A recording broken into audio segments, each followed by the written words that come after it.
બોલો સદગુરુ દેવની, બોલો વીરસાગર બાપાની, ઉગમેશ્વર સાહેબની જય, રામ કિશન ભોજલ રામની જય, ખોડીદાસ બાપાની જય, સર્વગત ગંગાની જય.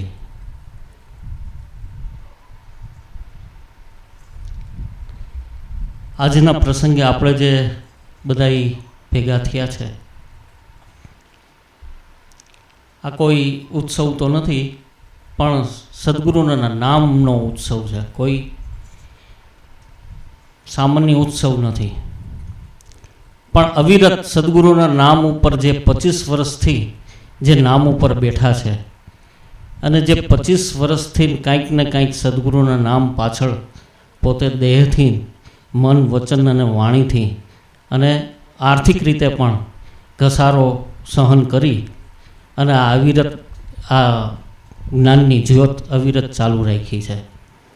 તો એમને પ્રતાપ એમના સદગુરુનો કે જેને એમને શરણ મળ્યું છે ખોડીદાસ બાપાનું, અને ખોડીદાસ બાપાને શરણ મળ્યું છે કિશન સાહેબનું. એવી જ રીતે કિશન સાહેબ ઈર્ષાગર બાપાના સાનિધ્યની અંદર એના પુત્ર બાળક જે કંઈ કહો એ, એટલે ઉત્તરોત્તર જે કંઈ આવે છે એ ઉપરથી જેને કહેવાય જ્ઞાનગંગા હંમેશા ઉપર ગુરુ શિખરથી વહે છે અને નીચે છેવાડા સુધી આવી રીતે એનો પ્રવાહ ધસમસતો નીકળી અને હર કોઈને પાવન કરે છે. તો પ્રાકૃત રીતે તમે હિમાલયની અંદર ગંગાની વાત કરીએ તો કયા ગુરુ શિખર ઉપરથી વહેતી થાય છે શિવની જટામાંથી, અને ઠેઠ હિન્દુસ્તાનથી પાર કરીને દરિયાની અંદર, સમુદ્રની અંદર મળી જાય છે. એવી રીતે જ્ઞાને કરીને આપણે શિવનું કોઈ ચિત્ર જોઈ છે તો એની અંદર ગંગાને આમ ચિત્રીને આમ એના દોરેલી હોય છે. ખરેખર એવી જ એક ગુપ્ત ગંગા આપણા સંતો એમ કહે છે કે તમારા ઘટની અંદર વહી રહી છે. અને સદગુરુ બીજું કાંઈ નથી કરાવતા, તમને એ ગુપ્ત જ્ઞાન ગંગાનું પ્રાગટ્ય કરાવી દે છે અને એ નામના મહિમાની તમને ઝાંખી કરાવી દે છે. એટલે બલિહારી આવા જે પ્રારબ્ધમાં જેને સંતો મળ્યા છે કે જેને આ વસ્તુની ખ્યાલ આવી છે, પ્રતીતિ થઈ છે, એ ગુરુ શરણની અંદર લવલીન થઈ ગયા છે ભાઈ. એટલે જગતની અંદર સર્વ કાર્ય કરવા સરળ છે, પણ ગુરુની સાનિધ્યમાં રહી અને એના ચરણની અંદર રહી અને આ આચરણનું પાલન કરવું એ કઠિન છે. એવી રીતે આ જગદીશ બાપા એ આ ચાંદખેડા જેવા સુંદર ગામની અંદર એ અવિરત આ ગુરુ મહિમાનો અવિરત પ્રચાર કરી રહ્યા છે અને એને બધાનો લાભ દઈ રહ્યા છે. તો ધન્ય છે એની મહેનતને, એના સદગુરુને. તો એના માટે આપણે એને બધાને તાલીઓથી આપણે એને વધારશું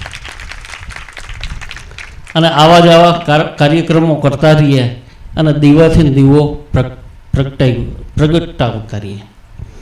જૂના જમાનાની એક વાત છે કે પારસી લોકો એ પ્રથાને આજ પણ ફોલો કરે છે કે જૂના જમાનાની અંદર જ્યારે કોઈના ચૂલાનો અગ્નિ ઠરી જતો, એટલે એ જમાનાની અંદર માણસો જે આપણે જે અગ્નિને દેવતા કહીએ છીએ, દેવતા કહીએ છીએ ને આપણે અગ્નિને શું કહીએ છીએ? દેતવા કહીએ છીએ, એટલે કે દેવતા. જ્યારે કોઈ પણ ઘરની અંદર અગ્નિ બુઝાઈ ગઈ હોય તો એ એના કુટુંબના, પરિવારના માણસો જ્યાં અગ્નિ પ્રજ્વલિત હોય, જ્યાં અગ્નિ જાગૃત હોય, તો ત્યાં સામે આવી અને વાતે ગાતે એ દેવતાના સામૈયા કરતા અને એ લઈ અને એને પોતાની ચૂલાની રાખની અંદર એ મેળવી અને એની લાકડાને અડાડીને એનું પ્રાગટ્ય દેવતાનું એ પ્રાગટ્ય કરતા અને એ ચૂલાને અવિરત ચૂલો જેને કહેવાય અખંડ ચૂલો કહેવાય. એવી રીતે જગતની અંદર આવી રીતના જો મહિમા ગવાતો હોય, એક દેવતાની વાત કરીએ તો એને માણસો પૂજનીય ગણી અને વાતે ગાતે લઈ આવી અને જેના ચૂલાનો અગ્નિ મંદ પડી ગયો હોય એટલે કે બુઝાઈ ગયો હોય તો એને પ્રજ્વલિત કરી દેતા હતા. એવી રીતે ઘટોઘટની અંદર એક અગ્નિ પડેલ છે, જેને બ્રહ્મ અગ્નિ સંતોએ કીધો છે. એ બ્રહ્મ અગ્નિ પ્રજ્વલિત ક્યારે થાય કે જ્યારે હાજર ઇમામી કોઈ સંતો તમને મળી જાય અને એ નામના પ્રતાપ કરીને એ જો અગ્નિ પ્રજ્વલિત કરી દે તો બ્રહ્મ અગ્નિ તમારી અંદર જાગૃત થઈ જાય. તો આ ત્રિવેણી કયો કે 10 દરવાજા કયો કે નવધામાંથી નિવેળો આવે ત્યારે આ વસ્તુ બની જાય છે. એટલે કબીર સાહેબે એની સાખીમાં કીધું, કાદવ કચરા સભી જલ ગયા. કીધું ને કે ચીડિયા પ્યાસી જાય, કે કાદવ કચરા એટલે કે જે કરમ ધર્મ હતા એને સંતોએ કરમ ધર્મના નામ પ્રતાપ કરીને એને જલાવી દીધા. પણ આની અંદર બ્રહ્મગ્નિ પ્રજ્વલિત થઈ જાય તો તમને આ નામની ઝાંખી થઈ જાય. એટલે કહે છે સંતો, અખંડ સાહેબજી કો નામ હૈ और सब खंड है, ખંડિત મેરુ સુમેર બ્રહ્માંડો પણ ખંડ છે. તો આપણે એક નાની સાખીની અંદર ઉગારામ બાપાએ કીધું, જે ઘાટ જુઓ જેને કલ્પ્યું છે એક નામ, એ નામ તો મનુષ્યનો ઠરાવ આપેલો છે. એટલે જે આ દ્રષ્ટિથી જે કાંઈ જોઈએ છીએ એ એને આપણે નામ આપેલું છે, પણ એ આપણું નામ ઠરાવેલું છે. પણ સંતો એમ કહે છે કે જે સંતો ઉપાસે છે એ આ નામ છે એ ઠરાવથી બહાર છે. ઠરાવથી બહાર છે એટલે કે વિદેહી વસ્તુ છે, એને કોઈ ઘાટ નથી, રૂપ નથી, રંગ નથી, એક કોઈ પણ આકાર વિનાનો છે. એને સંતોએ નામથી એને ઉપમા આપી છે. એટલે એ નામને હર કોઈ હું તું તમે સર્વ કોઈ નામને આધીન છે. ખંડિત મેરુને સુમેર બ્રહ્માંડો પણ ખંડ હૈ, તું ધરતા નહીં ક્યું ધ્યાન, લખ 84 જીવ આ માયા કેરા ફંદ હૈ, અખંડ સાહેબજી કો નામ और सब खंड है. ખંડિત મેરુ ને સુમેર બ્રહ્માંડો પણ ખંડ છે. કબીર સાહેબ સંતો એમ કહે છે કે જે જુઓ છો એનું એક દિવસ નામ નાશ છે, જેનું નામ છે એનું નાશ છે. એવી સાખીમાં શબ્દમાં હરેક સંતોએ આપણે એવું સમજાવેલું છે. પણ કહે છે તું ધરતા નહીં ક્યું ધ્યાન और सब धंध है, આ લખ 84 જીવ આ સબ માયા કેરા ફંદ હૈ. જો તમને આ કોઈ પ્રસાદી મળી હોય કે એવા કોઈ હાજર ઇમામી સંતોનો ભેટો થયો હોય તો આ નામની પ્રાપ્તિ કરી લેવી જોઈએ. સંતો બીજું કશું નથી કરાવતા, તમારા ઘટની અંદર એ નામ બ્રહ્મ સ્વરૂપે તમે જૈનમાં ત્યારથી હાજર તમારા ભેગું જ આવ્યું છે. પણ એ આપણે એ વસ્તુની ખબર નથી એટલે આપણે બહારનો ભટકાર આપણો મળતો નથી. જો એ ખરેખર એ નામની ખ્યાલ આવી જાય તો સંતો જે દ્રષ્ટિગોચર કરે છે, જે એ આંગળી ચીંધીને કહે છે, એ જે તરફ જે માર્ગે લઈ જવા ઈચ્છે છે એ માર્ગ ઉપર તમે પણ હાલવા માટેના હકદાર છો. આમાં ભક્તિ માટે કોઈ એવું નથી, કોઈને અધિકાર નથી એવો. હરેક માણસ, સ્ત્રી, પુરુષ, હરેક ગરીબ, જાતિ જાતિ કોઈ પણ જાતિ હોય, હરેક માણસ આ ભક્તિ કરવાને આધીન છે, અધિકારી છે. એટલે ખંડિત મેરુ ને સુમેર આ બ્રહ્માંડો પર ખંડ હૈ. પણ ઝાક્યો પ્રભુ સે પ્રીત, જેને પ્રભુથી પ્રીત બની ગઈ છે, સોઈ નિર્બંધ હૈ. જેને સંતોથી લગાવ છે, પ્રેમ છે, એની અગ્નિ કોઈ દી બુઝાવાની નથી. એમ કહેવાય છે કે 33 માઇલો નર નહીં તૂટે, ભલે ને કુડિયા જ્ઞાન ઠાલા ખૂટે, પણ સંતને સેવો તો 84 છૂટે. ખરો સેવક તારો કોઈ દી ન ખૂટે. જગતની અંદર સંતોએ જે આપના આંગળી ચીંધી અને જે માર્ગે લઈ જવા માટે કહે છે એ આજની તારીખ પણ એ માર્ગ ક્યાંય રૂંધાઈ નથી ગયા, એ નકશા ક્યાંય ભૂસાઈ નથી ગયા. શબ્દ, સાખી, ભજન, રમેણી, ચોપાઈ, જે કંઈ કહો એ સદગુરુના શરણ સુધી, સદગુરુના મુકામ સુધી પહોંચવા માટેના બધા સાધનો છે. પણ જ્યાં સુધી મૂળ સાધન હાથમાં નથી આવતું, શબ્દ સ્વરૂપી સાધન સાધના આપણે સગર્ભા પ્રાણાયામ આપેલા છે. એ પ્રાણાયામને આધીન થઈ અને આ લખ 84 જીવમાંથી છૂટી જવું હોય તો એ મુકામે પહોંચવા માટે આ સગર્ભા પ્રાણાયામ જે ઘટોઘટની અંદર વિરાજમાન છે એને પ્રાણ થકી પ્રાપ્તિ થાય એમ છે. એટલે કબીરે સાહેબે આપણે ઘણી વખત કીધું કે कर श्वास की समरणी અને જપી લે તું અજંપાના જાપ. ઓહમ પદ કો ધ્યાન ધર તો સોહમ હે આપોઆપ. આ માલા હે નિજ શ્વાસ કી જો કોઈ ભજેગા દાસ તો કર્મ ફળ એને લાગશે નહીં કટે કર્મ કી ફાસ. આ એક નાની સાખીની અંદર બ્રહ્મરસ ભરી અને તમને આપને સમજાવ્યું છે કે ભાઈ આનેથી વિશેષ જગતની અંદર કાંઈ નથી. પણ જગતની અંદર જે વિશેષ તત્વ છે વિશ્વાસરૂપી, શ્વાસ ઉશ્વાસ અને વિશ્વાસ. શ્વાસ ઉશ્વાસ તો ઘોડા ગધેડા અને બકરાઈ લે છે, પણ સદગુરુ એમ સમજાવે છે કે તમને જે શ્વાસોશ્વાસનું સમરણ આપ્યું છે, તમને જે અજંપા ધ્યાન આપ્યા છે, તમને જે સોહમ પદનું સમરણ આપ્યું છે, એ સમરણ ક્યાંય પણ વેચાતું નથી મળતું, કાંઈ પણ દાન દીધે નથી મળતું. કોટિક કુંજર લાખ ભળ્યા એવી 52 બાસથી એનું વ્રતિપાતે જઈને તમે એનું દાન કરશો ને તો પણ આ નિજ ધર્મની તોલે કંઈ આવે એમ નથી. તમે કીડીને કીડિયાળું પૂરો, માછલાઓને અન્ન નાખો, પણ એ વસ્તુ ક્યાંય આ પ્રાપ્તિ માટે એ પાંગળું ઠરી જાય છે. હોમ હવન તીર્થો વ્રતો ઉપાસનાઓ પણ એની પાસે થાકી જાય છે. જ્યારે આ પદની અંદર ગીતા, બાઇબલ, કુરાન એ પણ એમ કહે છે કે નેતિ નેતિ, વેદ પણ નેતિ નેતિ કરીને પોકારે છે. પણ સંતો તમને સહજે દયા દ્રષ્ટિથી કૃપાની એની છત્રછાયામાં આવી જાઓ તો એ સહેજે કરીને આ વસ્તુનો તમને દાન દઈ દે છે. તો અખા ભગતે કીધું કે આ વસ્તુનું કોઈ મોલ નથી, માપ નથી, તોલ નથી. એવું આ અતોલ વસ્તુ છે, અતુલ્ય વસ્તુ છે. હરેક સંતોએ આ વસ્તુને, આ તત્વને નિવાજેલું છે કે તત્વ વિચારી જુઓ. આપણે ઈર્ષાગર બાપાએ કીધું છે એની વાણીમાં કે તત્વ વિચારી જુઓ, તત્વજ્ઞ છો તમે પ્યારા, નથી જગતમાં ક્યાંય, નિર્ગુણ સ્વરૂપ તમે છો ખુદ ન્યારા. કોઈ જુએ દેવળ મંદિરે તો કોઈ જુએ તીર્થોની માય, પણ સબ અનુમાને ભટકે. કેવા કે પદાર્થ ભાવમાં સારા. એ પદાર્થ ભાવની અંદર ભટકવાથી આ વસ્તુ પ્રાપ્ત થાય એમ નથી. સંતો એમ કહે છે કે ગુરુ કહે તારા ઘટમાં જોને જ્યાં તત્વ છે પરંપાર. દ્રષ્ટિ, હવે આ તત્વ આપ્યું, એ તત્વ તો બધાયને છે પણ ખ્યાલ નથી આવતો, પારખ નથી થતું, સામેથી વહી જાય તો ઓળખ નથી થતી.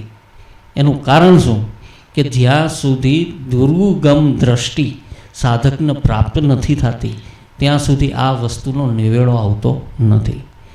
એમ કહેવાય છે કે મહાભારતની અંદર યુદ્ધનું વર્ણન કરવા માટે જો દિવ્ય દ્રષ્ટિ આપી હોય, સંજય ધૃતરાષ્ટ્રને આ જોવું હતું પણ એ આંધળા હતા, નહોતો જોઈ શકતા, પણ સંજયને આ દ્રષ્ટિ આપી.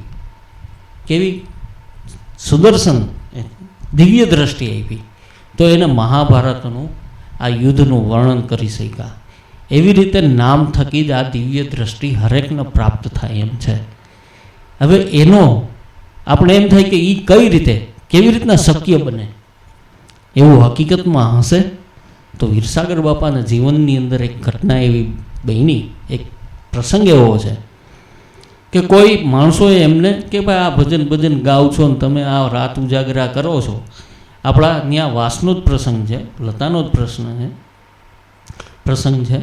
તો એમ કીધું કે ભાઈ તમે આ જે રાત ઉજાગરા કરો છો, આ ભજન ગાવ છો ને બધાને હેરાન કરો છો ને આવી રીતના, એવા કોઈ ટીખળ માણસોએ એવું કીધું કે ભાઈ આનું કંઈ તમારી ઘર પ્રમાણ છે? તો કે હા પ્રમાણ છે. તો કે તમે આવજો કાલે, તમારી અગર જે વાત હોય, પ્રશ્ન હોય એ રજૂ કહેજો. એટલે એ બુદ્ધિજીવી માણસ હતા. એટલે એનું એક ગામની અંદર વાવનું કામ ચાલુ હતું. એ ચિઠ્ઠીની અંદર બધું વર્ણન લખી અને પોતે ઈર્ષાગર બાપાની સભા ભરેલી હતી, ત્યાં આવીને કીધું. તો તમે બહુ એવા ભક્તિ કરતા હોય તો કહી દો કે મારું કામ ક્યાં હાલે છે, શું છે, અને જ્ઞાનનું તમે વર્ણન કરી દો. તો ઈર્ષાગર બાપાની સભામાં ત્યારે નવા એક ગોવા ભગત કરીને આવ્યા હતા મગરવાળાના. એ એકથી પહેલાં પ્રથમ વખત જ આવ્યા હતા. તો ઈર્ષાગર બાપાએ કીધું કે તમને આ ગો ભગત કહી દેશે, હું તો નહીં, મારો ભગત છે, શિષ્ય છે, એ કહી દેશે. ત્યારે એમને તો નામદાને કંઈ લીધેલું નથી. નહોતું લીધેલું. એટલે એમણે કીધું કે બાપા હું તો પહેલી જ વાર આવ્યો છું ને મારે તમારી યાર પહેલી જ મુલાકાત છે, મને શું ખબર પડે આ તમારું જ્ઞાન ધ્યાનની. એ કે તમે કોઈ ચિંતા કરવામાં, આ મારી પછડી છે એ તમે ઓઢી લી. એણે ઓઢી અને એમનું જ્યાં કામ ચાલતું હતું ત્યાં કેટલી રેતી છે, કેટલી ઈંટું છે, કેટલું વાવનું, કેટલા પગથિયા સુધી પાણી છે, જે ચિઠ્ઠી પ્રમાણે ઓલા ભાઈ બુદ્ધિજીવી માણસ લઈને આવ્યા હતા તો એને એનું વર્ણન કરી દીધું. ત્યારે એ પ્રખર એવા નિષ્ઠાવાન માણસ હતા કે ક્યાંય નમે નહીં એવા માણસ હતા, છતાં હીરસાગર બાપાના ચરણની અંદર એના માથું ઝુકાયું. એટલે આ જ કહેવાનો ભાવાર્થ એમ છે કે આ નામનો મહિમા છે અને આ નામની તાકાત છે. તો નામના તાકાત કરીને ઉગારામ બાપાએ ભૂલા બાપાને આ વસ્તુનો ભેદ ઉકેલી અને એને શરણે લીધા. અમરુ બાપુ દરબાર એની વાત કરીએ તો એમને પણ આ વસ્તુની પ્રતીતિ કરાવી, ઝાંખી કરાવી. જે આ આપને ટેકો દેવ એવા માણસો હતા એ પણ આ નામને આધીન થઈ ગયા. તો જેસલની આપણે વાત કરીએ તો જેસલ કોઈ સામાન્ય વ્યક્તિ હતી નહોતી અને આ વસ્તુ હળીદમ માની લે એમ નહોતા, પણ નામના પ્રતાપ કરીને તોરલદેએ આ વસ્તુને એની આધીન કરી દીધા. તોરલે નતણ તારિયા જેસલ સાસટીઓને સધેર. આ જેસલ તો જગનો ચોટલો, એને પલમાં કરી દીધો પીલ. એટલે આ નામના પ્રતાપ કરીને પલની અંદર આ વસ્તુ પ્રાપ્ત કરી શકાય એમ છે. પણ સદગુરુની દયાદ્રષ્ટિ વિના આ ભેદ ઉકેલવો ભારી છે. રામ નામ તો સભી પોકારી રહ્યા છે, પણ એમ કેમ કરીને આ મીઠા ફળ હાથમાં આવે? ક્યાં? કારણ કે ગયામાં ગયા હયામાં ગયા છે હારી, સંતો આ નિર્ગુણ કી ગતિ ન્યારી. સમસ્યા સદગુરુ કી એસી હૈ તો સમજો તો સુખકારી. એટલે ચંચળમળ રાખ સ્થિર, આ જ ભક્તિનો રંગ છે. ઉલટ સુલટ ભર પી લે યહી અમૃત ગંગ હૈ. આપણે જે ઉલટ સુલટની સાધના સંતોએ સમજાવી છે કે આ ઉલટ સુલટની સાધના જો એનું પ્રેમીજન કોઈ એનું ફાળે તો અંધારું મટી જાય એનું આંખનું, અને આ નૂરીજનને નજરે ભાળે.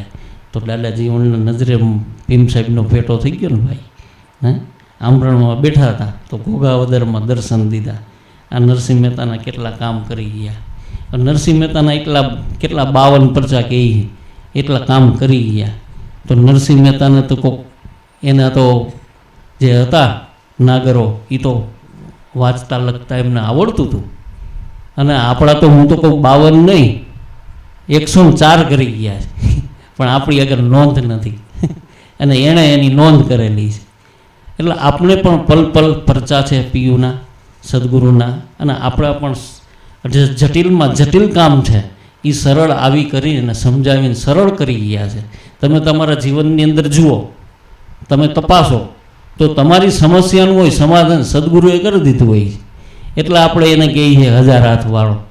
આ તમે બધા બીજો કાંઈ ફોટામાં ચિત્રો એ 1000 હાથવાળો નથી. આ તમે બધા મળીને આ કાર્ય કરો હોય ને એ 1000 હાથવાળો, એની પ્રેરણાથી થાય એમ 1000 હાથવાળો છે. એટલે કહે કબીર સત સત, આ જગત રંગ પતંગ છે પણ ધરતા નહીં ક્યું ધ્યાન और सब धन है, અખંડ સાહેબજી કો નામ और सब ખંડ है. જગતની અંદર બધું જ ખંડિત છે પણ મારા નાથનું, મારા સદગુરુનું નામ છે એ અખંડ છે. અને એ અખંડને પામવા માટે જેમ કોઈ પણ સ્ત્રી એને પિયુને મળવા જતી હોય તો કેમ સોળે શણગાર કરીને જતી હોય, એમ પણ આ ભક્તિને જો ધારણ કરવી હોય અને એના આધીન બનવું હોય તો મન વચન અને કર્મથી, પવિત્રતાથી, નેકી ટેકીથી, રીત ભાતથી આપણે એના શરણે જવું પડશે. તો જરૂર ને જરૂર એક દિવસ આ વાલો રીઝી જશે. વિશેષ તો મારો કોઈ બોલવાનો વિષય નથી, પણ એટલું સદગુરુના નામ પ્રતાપથી, એની દયાદ્રષ્ટિ, હીરસાગર બાપાથી દયાદ્રષ્ટિથી બોલાણું છે. અને બીજા પણ ઘણા મહાપુરુષો છે એ તમને જ્ઞાન ધ્યાનની કંઈક વાત કરશે અને એમાંથી આપણે સાર શબ્દ જાણીએ, જ્ઞાન લઈએ. તો બલિહારી સદગુરુ હીરસાગર બાપાની અને એમના પુત્રો કે જે અમારી પાલક અમને એના તરફથી જે સંસ્કારો મળ્યા છે એ જ સંસ્કારોનું અમે તમારી સમક્ષ વર્ણન કરી છે. કિશન સાહેબ, રામ સાહેબ, ભોજરામ બુવા, મારા વડીલ મુરબ્બીઓ પણ અહીંયા હાજર છે. હું તો ઉંમરથી નાનો છું, પણ મારાથી વડીલ અહીંયા બેઠા છે, એમની પણ જય. બોલો સદગુરુદેવની જય, ઈર્ષાગર બાપાની જય, કિશન સાહેબની જય, ખોડીદાસ બાપાની, સર્વગત ગંગાની જય, સર્વ સંતોની જય, સદગુરુદેવની જય.